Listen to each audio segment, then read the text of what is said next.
Hello student, welcome to my channel. प्यारे विद्यार्थियों, आज का जो हमारा टॉपिक है वो क्या है? भेड़ है। ठीक है, और इसकी सामान्य जानकारी और वही नस्लों की जो है चर्चा करेंगे। ठीक है, सबसे पहला पूछा जाता है कि भेड़ का जो नाम क्या है, वैज्ञानिक नाम क्या होता है? आपको पता होना चाहिए कि जो भेड़ का वैज्ञानिक नाम क्या है? Obese Aries. क्या है प्यारे विद्यार्थियों? ओबिस एरीज जो है भेड़ का वैज्ञानिक नाम है। इसके अलावा गुणसूत्रों की संख्या की बात करें तो 54। कितने क्रोमोसोम नंबर होते हैं? 54 होते हैं ना, ये ध्यान रखना। मतलब जो बकरी है उससे कितने कम होते हैं? 6 कम, है ना, 6 कम होते हैं, ये ध्यान रखना थोड़ा सा। कुल की बात करें तो बोबड़ी होता है। और मान्यता प्राप्त भेड़ों की नस्लें कितनी हैं? 44 हैं। ध्यान रखना भाई, मान्यता प्राप्त भेड़ों की जो नस्लें हैं, जैसे मैंने बकरी की बताई थी, बकरी की कितनी बताई थी? 34 बताई थी। गाय की मान्यता प्राप्त कितनी बताई थी? 50 बताई थी। इसके अलावा भैंस की कितनी होती हैं? भैंस की जो है 13। ऊँट की कितनी मान्यता प्राप्त नस्लें हैं? 9। इसी प्रकार से जो है भेड़ की कितनी है प्यारे विद्यार्थियों? 44।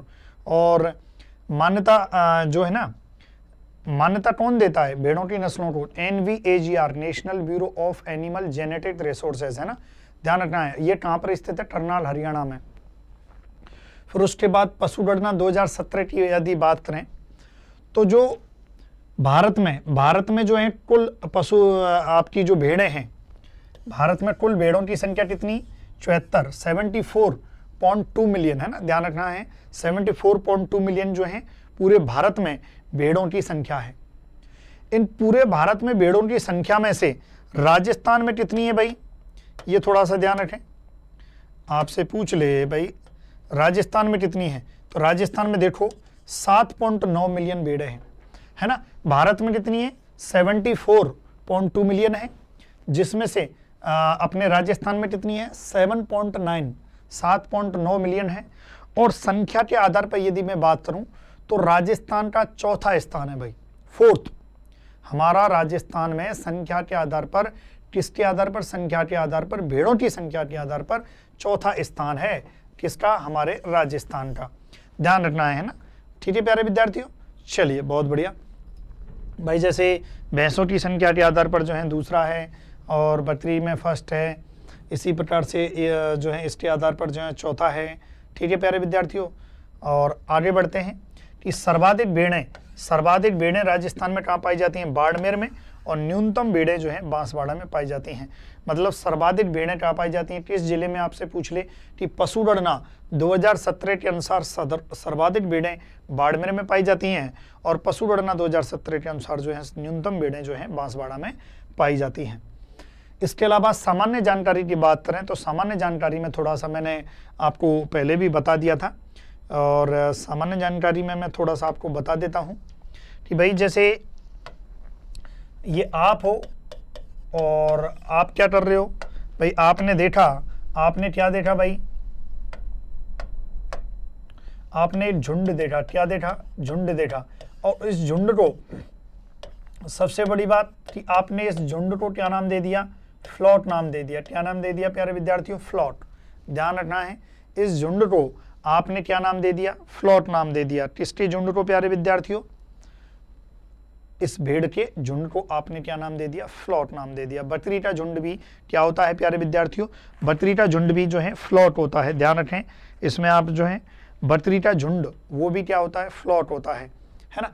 थोड़ा सा एक चीज याद रखें, मैं थोड़ा सा आपको बता देता हूँ झुंड के बारे में एक बार, कि जो भैंस है, आप लिखना चाहो तो टॉप पर लिख लो, भैंस और गाय, इसका जो झुंड होता है वो क्या कहलाता है? हर्ड कहलाता है। ठीक है, और बकरी का हो सकता है, बकरी में शायद मैंने गलती से जो है कुछ और बता दिया था। बकरी और भेड़ ये सही है ना। बकरी और भेड़ का जो झुंड होता है वो क्या कहलाता है?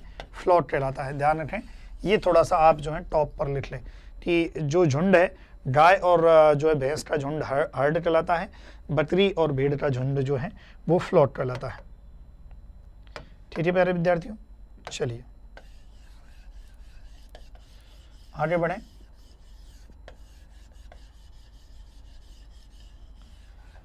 अब क्या हुआ? आपने देखा कि भाई जो है झुंड है, और झुंड में आपको पता है नर भी होगी और मादा भी होगी। अब आपने क्या किया? वही आपने नर और मादा को कितने दिन के लिए भेजा भाई? इस बार जो है आप नर और मादा को भ्रमण पर भेज रहे हो 16.5 दिन। कितने दिन? 16.5 दिन। 16.5 दिन के बाद प्यारे विद्यार्थियों, 16.5 दिन के बाद क्या होता है? जो मादा होती है वो हीट में आ जाती है, और मादा क्या हुई प्यारे विद्यार्थियों? वो क्या आई? मादा किस में आ गई? हीट में आ गई भाई। और हीट में आना मतलब मादा को नर का साथ चाहिए। अब कितनी देर का ये समय रहता है कि जब इच्छा होती है, मादा को इच्छा होती है कि भाई नर का साथ चाहिए, तो 1 से 2 दिन, 1 से 2 दिन रहता है। और इस 1 से 2 दिन को ही प्यारे विद्यार्थियों, इस 1 से 2 दिन जो रहता है, इसी को हम क्या कहते हैं?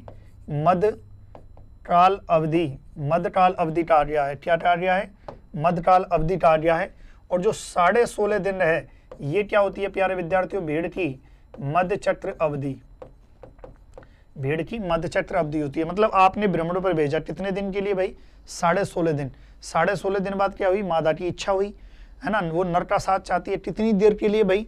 1 से 2 दिन जो है इच्छा हुई। उसके बाद क्या हुआ? जो आपका जो नर है, नर और मादा, इन दोनों में प्यारे विद्यार्थियों क्या हुआ? समागम की क्रिया हुई। क्या हुई? समागम। और इस समागम की क्रिया को आपने, वेरी इंपॉर्टेंट, समागम की क्रिया जो भेड़ में है टपिन कहलाती है। क्या कहलाती है? टपिन कहलाती है। ठीक है। अब क्या हुआ? अब समागम की क्रिया हो रही, आपने फिर से भेड़ को, इस भेड़ और ये जो कपल है, इसको फिर से आपने जो है 100 जो है लगभग 47 दिन, 147 दिन के लिए आपने भ्रमण पर भेजा। इसका मतलब जब समागम की क्रिया हो रही, इसका मतलब भाई सीधी सी बात है कि पेट मतलब जो है गर्भ धारण हो जाएगा। तो गर्भ धारण हो जाएगा, इसका मतलब भेड़ में जो गर्भकाल अवधि है वो कितनी है? 147 दिन, ध्यान रखना है। अब ये गर्भ धारण हो गया। अब क्या हुआ? मादा क्या चिल्लाएगी इस बार? मादा क्या चिल्लाएगी इस बार? मादा क्या चिल्लाएगी? पता है कि नहीं पता है आप? इस बार जो है मादा क्या चिल्लाएगी प्यारे विद्यार्थी? लैम्बिन लैम्बिन चिल्लाएगी। क्या चिल्लाएगी भाई? लैम्बिन लैम्बिन।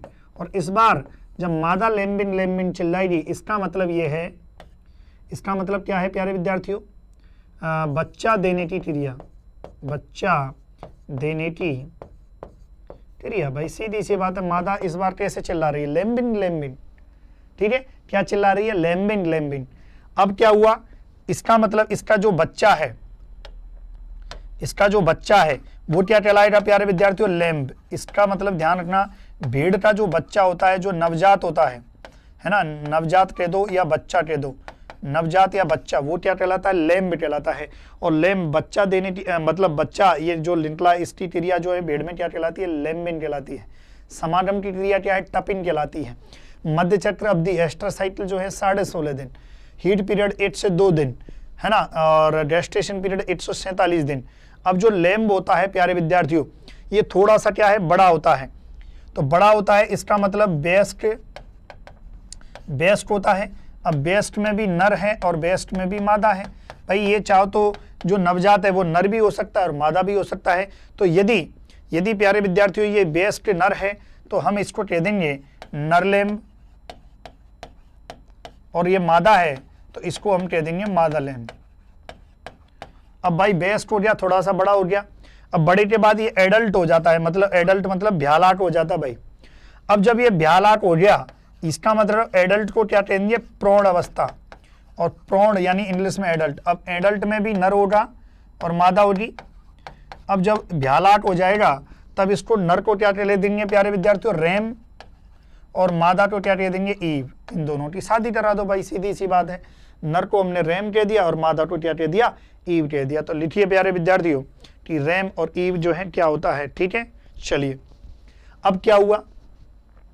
अब हमें बड़ी दिक्कत आई कि यार इन दोनों की शादी तो करा दी, जनसंख्या ज़्यादा वृद्धि नहीं हो जाए। तो इसके लिए जनसंख्या को रोकने के लिए आपने क्या किया? नर का बधियाकरण करा दिया भाई। क्या करा दिया? नर का बधियाकरण। आपने क्या किया? नर का बधियाकरण कर दिया। और बधियाकरण किया हुआ ये नर जो कहलाता है वो क्या कहलाता है प्यारे विद्यार्थियों? वीडर कहलाता है। क्या कहलाता है? वीडर। बकरी में क्या था? वीथर था। और यहाँ जो है क्या कहलाता है? वीडर कहलाता है। लिखिए प्यारे विद्यार्थियों कि वीडर कहलाता है। ठीक है, ये थोड़ी सी सामान्य जानकारी, इसको देखते हैं। जैसे समूह की बात की तो समूह मैंने फ्लोट कहा है, समागम की क्रिया मैंने टपिन कहा है, बच्चा देने की क्रिया तो मैंने लैम्बिन कहा है, बच्चे तो लैम्ब कहा है, बेस्ट नर को नर लैम्ब कहा है, बेस्ट मादा तो मादा लैम्ब कहा है, प्रौण नर ईव, प्रौण मादा यानी कि एडल्ट जो है ईव रैम और ईव, बदियात्रत नर बीडर, डर का आवाज जो है पैन, प्रथम ब्यात पर आयु ध्यान रखना है, जब भेड़ पहली बार ब्याती है तब उसकी आयु 12 से 18 माह होती है। कितनी होती है? 12 से 18 माह। गर्भकाल अवधि की बात करें तो 147 दिन। हीट पीरियड यानी कि हीट पीरियड की बात करें तो आपका जो है ध्यान रखें प्यारे विद्यार्थियों, हीट पीरियड की बात करें तो कितना 1 से 2 दिन। और ऑस्ट्रोसाइकिल ये ध्यान रखना, इनको क्या कहते हैं? मध्य काल ये मध्य चक्र अवधि। और ईस्टर साइकिल क्या होती है? मध्य चक्र अवधि होती है भाई, है ना। और ये हीट पीरियड क्या होता है? मध्यकाल अवधि होती है। मांस को हमने मटन कह दिया। और भेड़ से अब एक चीज याद रखो, जो बकरी का मांस है, बकरी का मांस क्या कहा हमने? चैवन कहते हैं, बकरी के मांस को चैवन कहते हैं और भेड़ के मांस को मटन कहते हैं, थोड़ा सा याद रखना। इसके अलावा भेड़ से ऊन उतारना। भाई आपको पता है कि भेड़ हम क्यों पालते हैं? मुख्य उद्देश्य क्या है? ऊन। राजस्थान की बात करें तो राजस्थान का ऊन उत्पादन में प्रथम स्थान है। प्रथम नंबर की बात करें तो राजस्थान में भाई साहब 35% जो है अकेले राजस्थान में ऊन उत्पादन होती है। और ऊन का उतारना वो शेयरिंग कहलाता है। अब किसी कारणवश जो है आपकी भेड़ मर गई तो मरी हुई जो भेड़ है वहां से ऊन उतारना पुल्ड ऊन कहलाता है। जो मरी हुई भेड़ से जो ऊन प्राप्त होती है वो क्या कहलाती है? पुल्ड ऊन कहलाती है। ये ध्यान रखना आप जो है ना। Flushing, what is the flushing? Flushing का मतलब क्या है कि जो गर्भित गाय होती है उसको 3 से 4 सप्ताह पहले जो राशन दिया जाता है, मतलब ब्याने से 3 से 4 सप्ताह पहले जो राशन दिया जाता है, बहुत अच्छा, मतलब बहुत अच्छा खिलाया जाता है, एकदम दांत किशमिश वगैरह, है ना। तो वो जो है, इसके अलावा एक क्लोन पैदा किया गया था, वो भी भेड़ का क्लोन था। उस क्लोन का नाम था डॉली, जो किसने? इयान बिलमुट साहब ने जो है किया था। एक और चीज यहां ध्यान रखना, क्या कि भाई जो केंद्रीय ऊन विकास बोर्ड, केंद्रीय ऊन विकास बोर्ड, और ये कहां पर है? जोधपुर में है। तो ध्यान रखना है, केंद्रीय ऊन विकास बोर्ड जोधपुर में है, लेकिन केंद्रीय ऊन विश्लेषण प्रयोगशाला, क्या चीज? विश्लेषण प्रयोगशाला। और ये कहां पर है भाई? केंद्रीय ऊन एवं विश्लेषण प्रयोगशाला, ये आपके बीकानेर में है। ध्यान रखना है, ऊन विकास बोर्ड तो जोधपुर में है और विश्लेषण प्रयोगशाला कहां पर है? बीकानेर में है। इयान बिलमुट साहब ने डॉली एक प्रथम क्लोन बनाया था, वो भेड़ का बनाया था। ठीक है, ये तो ही सामान्य जानकारी की बात। अब थोड़ा सा भेड़ों का वर्गीकरण भी देख लेते हैं। भाई चारों दिशाओं में जो है भेड़ें पाई जाती हैं। भारत के नक्शे की बात करें तो चारों दिशा में, चाहे पूर्व हो, पश्चिम हो, उत्तर दक्षिण हो। भाई पूर्व में चले जाओ तो आपके हिमालय रीजन, ठंडे वाले क्षेत्र में। पूर्व के बाद पूर्व पश्चिम में आप जो है जो है पूर्व पश्चिम, पूर्व में आप जो है इधर आ जाओ। कहाँ पर आ जाओ आप? पूर्वी भारत, जैसे आपका मेघालय, मिजोरम वाला जो है ना, ये वाला इलाका। पश्चिम में हम हैं। पश्चिम वाला जो क्षेत्र है वो कैसा है? शुष्क है, शुष्क और अर्ध शुष्क क्षेत्र। उसके बाद उत्तर में चले जाओ तो हिमालय वाली, और दक्षिण में चले जाओ तो दक्षिण वाली जो है नस्लें। तो ये दिशाओं के आधार पर थोड़ा सा वर्गीकरण है। यहाँ से एक क्वेश्चन आया था, क्या आया था कि भाई जो शुष्क और अर्ध शुष्क क्षेत्र की नस्ल कौन सी है? तो ध्यान रखना, ऑप्शन में था चोटला। तो चोटला जितनी भी राजस्थान की जो नस्लें हैं, राजस्थान की नस्लें हैं, वो आपके उत्तर पश्चिमी शुष्क और अर्ध शुष्क क्षेत्र की नस्लें हैं, ये आपको याद रखना है। चलिए तो देखते हैं। उत्तरी हिमालय देश की नस्लें हैं, गद्दी है, रामपुर जो है वोसैर है, इसके अलावा भाटरवाल है ना, क्या है? भाटरवाल है, गुरेज है, क्या है? गुरेज है, ध्यान रखना। इसी प्रकार से उत्तर पश्चिमी की बात करें तो चोटला है, जिसको राजस्थान की मेरीनो कहा जाता है, सोनाडी है, बीकानेरी पूर्णल है, जिससे बहुत अच्छी श्रेष्ठ जो है कालीन बनाई जाती है बीकानेरी पूर्णल से। जैसलमेरी है, जो सर्वाधिक जो है बड़ी होती है राजस्थान की। मारवाड़ी है, जो मतलब 3 बार त्रिप्रयोजनीय, है ना। त्रिप्रयोजनीय मारवाड़ी ये जो है मालपुरा है, जो एक टोंटी तहसील के नाम पर इसका नामकरण हुआ है।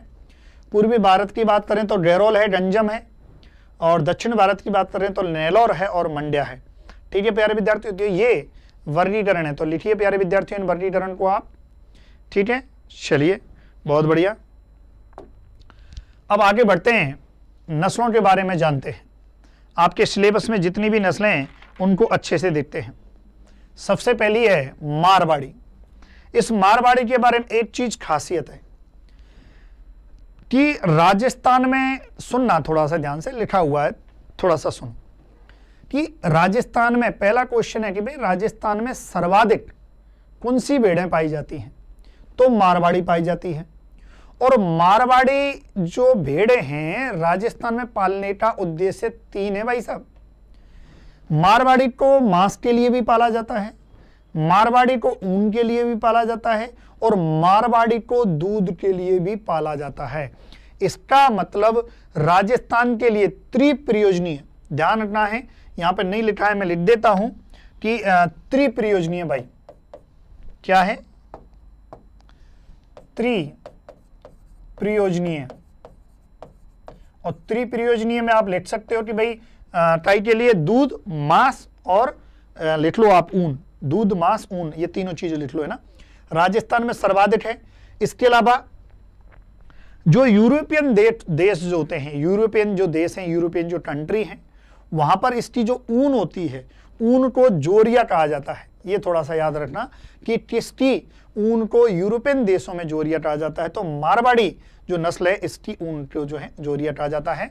राजस्थान के नागौर क्षेत्र में नर व मादा सींग रहते होते हैं, ठंडे व गर्म मौसम में सहन करने की सहनशीलता होती है, लंबी दूरी तक चलने में सक्षम और फुर्तीली होती है। इसके अलावा मतलब बहुत अच्छी फुर्तीली है भाई, आपको पता है मारवाड़ के लोग वैसे भी फुर्तीले होते हैं। मुंह इसका कैसा होता है, काला होता है, ये थोड़ा सा याद रखना।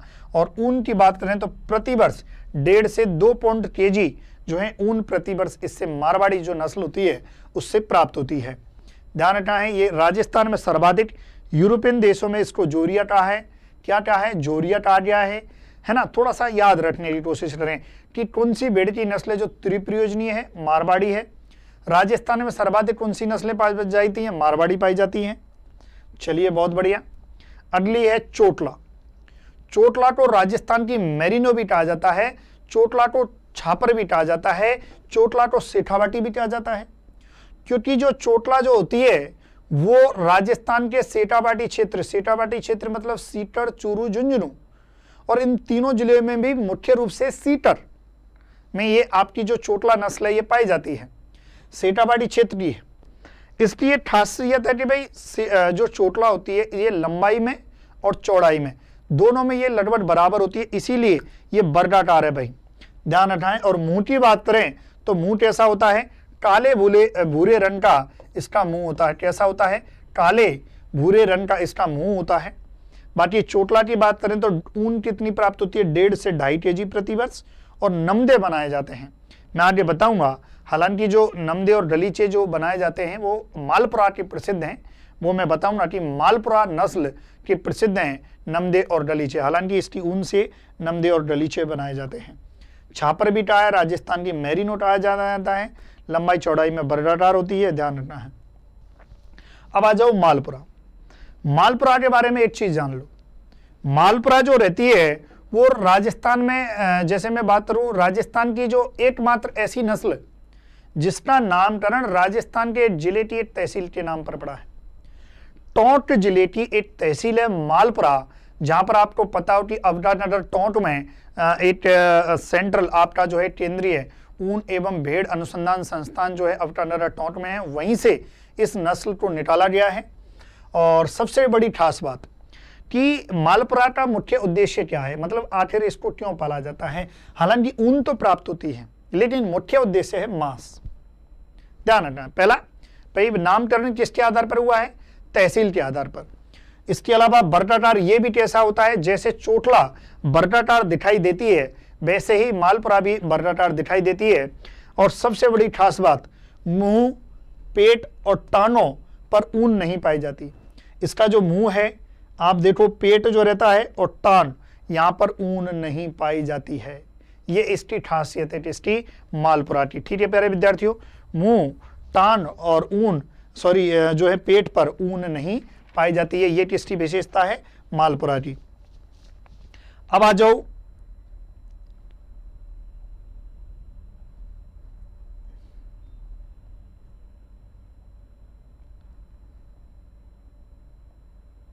चलिए कोई ना, जो है अभिवस्त्र है ना, अभिवस्त्र, अभिवस्त्र की बात करें तो अभिवस्त्र और दो आपने आपके सिलेबस में, एक तो अभिवस्त्र है और एक अभिकालीन है। यहां से 2-3 क्वेश्चन आते हैं। सबसे पहला तो अभिवस्त्र और अभिकालीन दोनों भेड़ों को निकाला गया है केंद्रीय भेड़ एवं ऊन अनुसंधान संस्थान अभिटानगर टोंक से। और सबसे बड़ी खास बात, ये किसके संतरण से प्राप्त है, ये पूछा जाता है। अभिवस्त्र रेम्बुलेट नर और चोटला मादा, ये ध्यान रखना, रेम्बुलेट नर और चोटला मादा के जो है संतरण से प्राप्त है अभिवस्त्र। जबकि आपकी जो अभिटालीन है, ये अभिटालीन है, अभिटालीन रेम्बुलेट नर और मालपुरा मादा, वहां अभिवस्त्र में क्या है, चोटला और मालपुरा। ठीक है, ध्यान रखना। अभिवस्त्र के बारे में और देखें भाई, ये 6 माह में 12 kg ऊन और 8 वर्ष में 23 kg ऊन तक दे देती है। सॉरी वजन, ये जो है 6 माह में इसका वजन होता है 12 kg और 8 वर्ष में इसका वजन जो होता है वो कितना होता है, 23 kg होता है। ऊन की बात करें तो 2 से 4 kg ये ऊन तक दे देती है। अब देखो, जब ये हाइब्रिडाइजेशन और संतरण से प्राप्त है तो जब इसके मेमने जन्म लेंगे ना, तो काफी मेमने मर भी जाते हैं, क्योंकि वो नए वातावरण में सरवाइव नहीं कर पाते हैं। तो मेमनों के पैदा होने की वार्षिक जन्म दर 93.21 होती है। इसका मतलब आपके लगभग 6.79% जो मेमने हैं वो मर जाते हैं, है ना, ये ध्यान रखना। तो मृत्यु दर पूछ ले तो थोड़ा उल्टा ध्यान रखना, और पैदा होने की वार्षिक जन्म दर कितनी होती है, 93.21 होती है। अभिकालीन नाम से याद है, इसकी कालीन बनाई जाती है। अभिकालीन से क्या बनाई जाती है, कालीन बनाई जाती है। रेम्बुलेट नर और मालपुरा मादा के संकरण से प्राप्त है, अभिटानगर टोंक में है।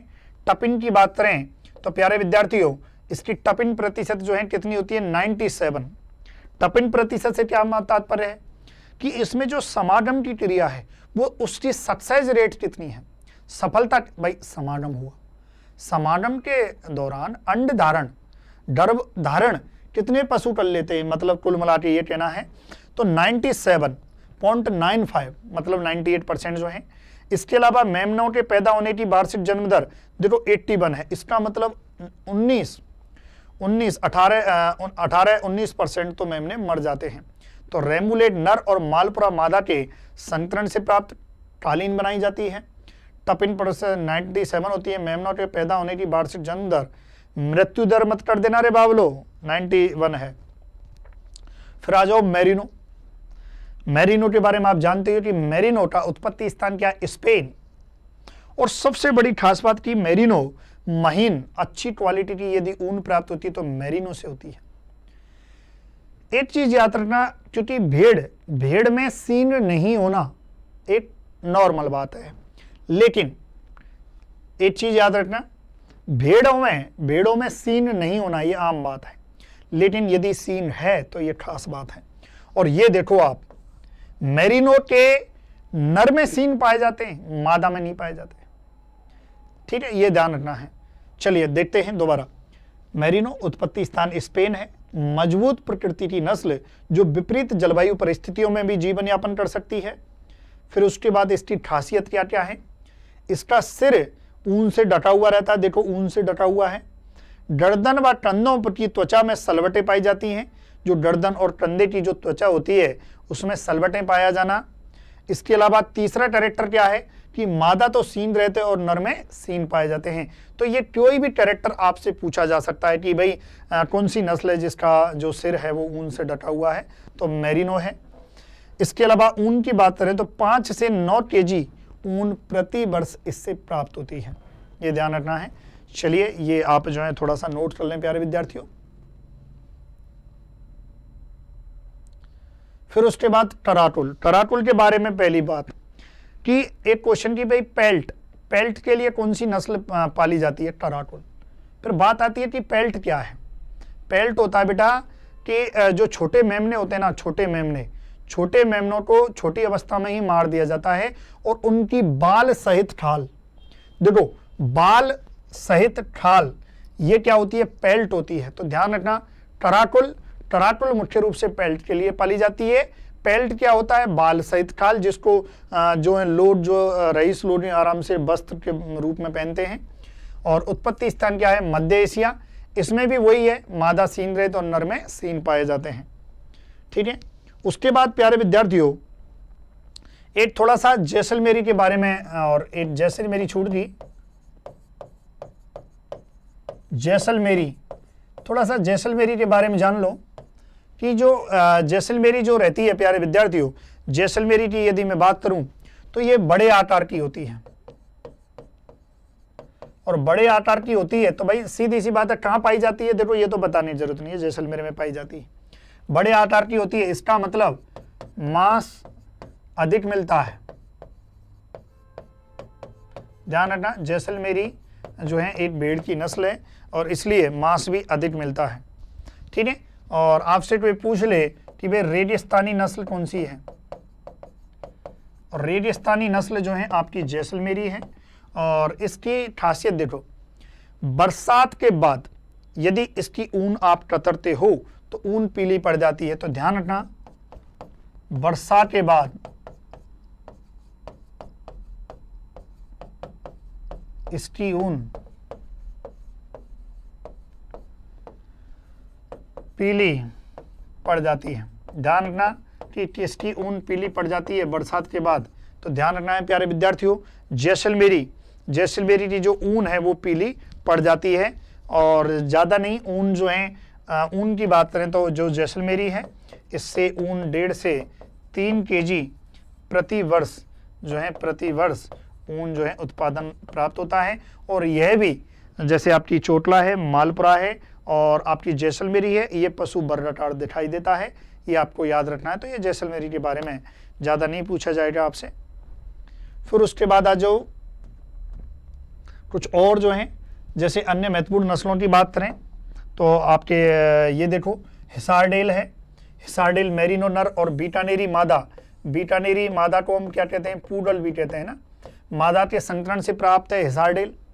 सबसे ऊंची, आपसे पूछ ले कि सबसे ऊंची भेड़ की नस्ल कौन सी है? नेलोर, जो आपके साउथ इंडिया की है।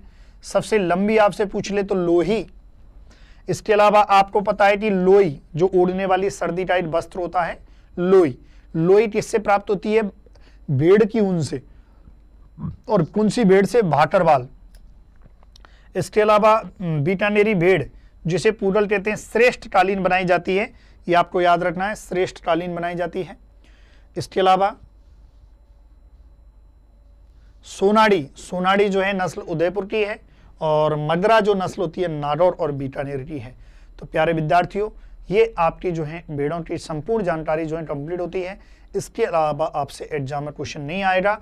बाकी 2-1 क्वेश्चन, जैसे डॉटिन है, डॉटिन क्या कहलाता है? पूंछ, भेड़ में पूंछ काटना, पूंछ काटना डॉटिन कहलाता है। इसके अलावा प्यारे विद्यार्थियों, भेड़ में जो है टैगिंग की जाती है, सॉरी, भेड़ में भेड़ों को झुंड का पता लगाने के लिए पेंटिंग की जाती है। देखो, जब आपको पता है कि मारवाड़ और मेवाड़, इधर जो मारवाड़ के जो लोग हैं, जब भेड़ों को चराने कहीं लेके जाते हैं तो झुंड में लेके जाते हैं। अब जैसे मैं हूं और मेरा कोई साथी, हम दोनों भेड़ चराने गए, तो हमें कैसे पता रहेगा कि हमारी कौन सी भेड़ है? तो थोड़ा सा रंग रोगन पेंटिंग कर दी जाती है। मैं तो नीला ले लूंगा और वो लाल लगा देगा। तो ऐसे जो है पेंटिंग की जाती है। पेंटिंग की जो जाती है कि झुंड में भेड़ों का पता लगाने हेतु, पता रखने हेतु कि भाई कौन सी हमारी है, कौन सी दूसरी की है, थोड़ा सा पेंटिंग की जाती है भेड़ में। ये आपको याद रखना है। पूंछ काटना जो है भेड़ में क्या कहलाता है? डॉटिन कहलाता है। इसके अलावा जो भेड़ रहता है, भेड़ को भेड़ को परजीवियों का म्यूजियम कहा जाता है। क्यों कहा जाता है परजीवी? भाई ये भेड़ में ऊन जो रहती है ना, ऊन में बहुत सारे परजीवी जो है निवास करते हैं, ठीक है, इसलिए।